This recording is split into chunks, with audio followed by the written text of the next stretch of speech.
नमस्कार। श्रीमद्वाल्मीकीय रामायणे अयोध्याकाण्डे एकाधिकशततमः सर्गः। तं तु रामः समाज्ञाय भ्रातरं गुरुवत्सलं लक्ष्मणेन सह भ्रात्रा प्रष्टुं समुपचक्रमे। लक्ष्मण सहित श्री रामचंद्र जी ने अपने गुरु भक्त भाई भरत को अच्छी तरह समझाकर अथवा उन्हें अपने में अनुरक्त जानकर उनसे इस प्रकार पूछना प्रारंभ किया। किमेतदिच्छेयमहं श्रोतुं प्रव्यायतं त्वया यस्मात् त्वमागातो देशमिमं चिरजटाजिनी यन्निमित्तमिमं देशं कृष्णाजिञ्जटाधरः हित्वा राज्यं प्रविष्टस्त्वं तत्सर्वं वक्तुम् अर्हसि। भाई, तुम राज्य छोड़कर वल्कल कृष्णमर्ग चर्म और जटा धारण करके जो इस देश में आए हो, इसका क्या कारण है? जिस निमित्त से इस वन में तुम्हारा प्रवेश हुआ है, यह मैं तुम्हारे मुंह से सुनना चाहता हूँ। तुम्हें सब कुछ साफ साफ बताना चाहिए। इत्युक्तः कैकेयीपुत्रः काकुत्स्थेन महात्मना प्रगृह्य बलवद्भूयः प्राञ्जलिर्वाक्यं ब्रवीत्। कुकुत्सवंशी महात्मा श्री रामचंद्र जी के इस प्रकार पूछने पर भरत ने बलपूर्वक आंतरिक शोक को दबा पुनः हाथ जोड़कर इस प्रकार कहा। आर्यतातः परित्यज्य कृत्वा कर्म सुदुष्करं गतः स्वर्गं महाबाहु पुत्रशोकाभिपीडितः। आर्य, हमारे महाबाहु पिता अत्यंत दुष्कर कर्म करके पुत्र शोक से पीड़ित हो हमें छोड़कर स्वर्गलोक को चले गए हैं। स्त्रिया नियुक्त कैकेय्या मम मात्रा परन्तप चकार सा महत् पापम इदम आत्मयशो हरम। शत्रुओं को संताप देने वाले रघुनंदन, अपनी स्त्री एवं मेरी माता कैकेयी की प्रेरणा से ही विवश हो पिताजी ने ऐसा कठोर कार्य किया था। मेरी माँ ने अपने सुयश को नष्ट करने वाला यह बड़ा भारी पाप किया है। सा राज्य फलं प्राप्य विधवा शोक कर्षिता पतिष्यति महाघोरे नरके जननी मम। अतः वह राज्य रूपी फल न पाकर विधवा हो गई। अब मेरी माता शोक से दुर्बल हो महाघोर नरक में जा रही है। तस्य मे दासभूतस्य प्रसादं कर्तुम् अर्हसि अभिषिच्यस्व चाद्यैव राज्येन मघवानिव। अब आप अपने दास स्वरूप मुझ भरत पर कृपा कीजिए और इंद्र की भांति आज ही राज्य ग्रहण करने के लिए अपना अभिषेक कराइए। इमा प्रकृतयः सर्वा विधवा मातरश्च यः त्वत्सकाशम् अनुप्राप्तः प्रसादं कर्तुम् अर्हसि। ये सारी प्रकृतियाँ, प्रजा आदि और सभी विधवा माताएं आपके पास आई हैं। आप इन सब पर कृपा करें। तथानुपूर्व्या युक्तश्च युक्तं चात्मनि मानद राज्यं प्राप्नुहि धर्मेण सकामान् सुहृदः कुरु। दूसरों को मान देने वाले रघुवीर, आप ज्येष्ठ होने के नाते राज्य प्राप्ति के क्रमिक अधिकार से युक्त हैं। न्यायतः आपको ही राज्य मिलना उचित है। अतः आप धर्मानुसार राज्य ग्रहण करें और अपने सुहृदों को सफल मनोरथ बनाएं। भवत्वविधवा भूमिः समग्रा पतिना त्वया शशिना विमलेनेव शारदी रजनी यथा। आप जैसे पति से युक्त हो यह सारी वसुंधरा वैधव्य रहित हो जाए और निर्मल चंद्रमा से सनात हुई शरद काल की रात्रि के समान शोभा पाने लगे। एभिश्च सचिवैः सार्धं शिरसा याचितो मया भ्रातुः शिष्यस्य दासस्य प्रसादं कर्तुम् अर्हसि। मैं इन समस्त सचिवों के साथ आपके चरणों में मस्तक रखकर यह याचना करता हूँ कि आप राज्य ग्रहण करें। मैं आपका भाई, शिष्य और दास हूँ। आप मुझ पर कृपा करें। तदिदं शाश्वतं पितृं सर्वं सचिवमण्डलं पूजितं पुरुषव्याघ्र नातिक्रमितुम् अर्हसि।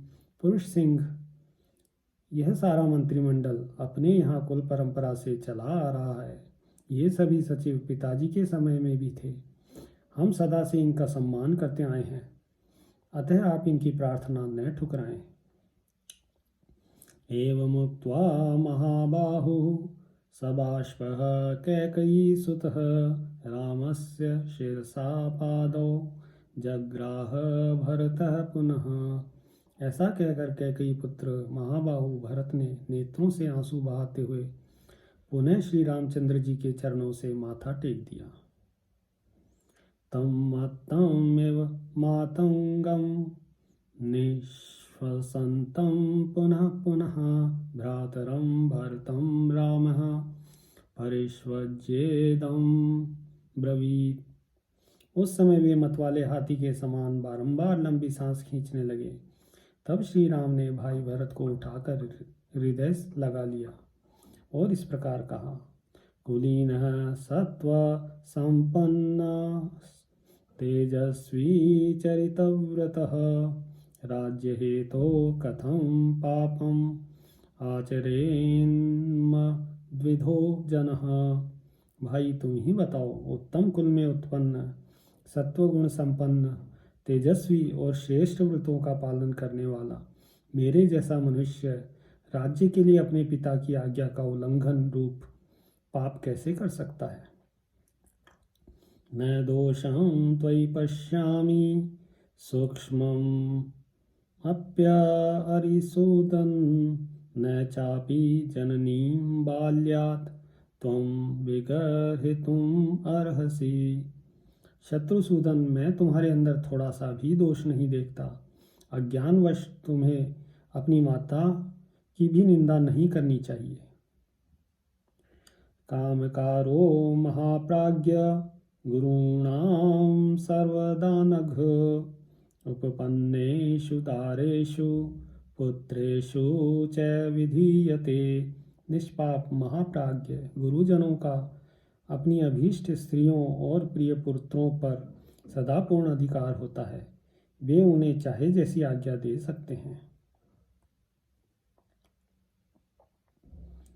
वयम् अस्य यथा लोके संख्यातः सौम्य साधुभिः भार्याः पुत्राश्च शिष्याश्च त्वमपि ज्ञातुम् अर्हसि। सौम्य माताओं सहित तुम भी इस लोक में श्रेष्ठ पुरुषों तथा महाराज के स्त्री पुत्र और शिष्य कहे गए हैं, अतः हमें भी उनको सब तरह से आज्ञा देने का अधिकार था। इस बात को तुम भी समझने योग्य हो।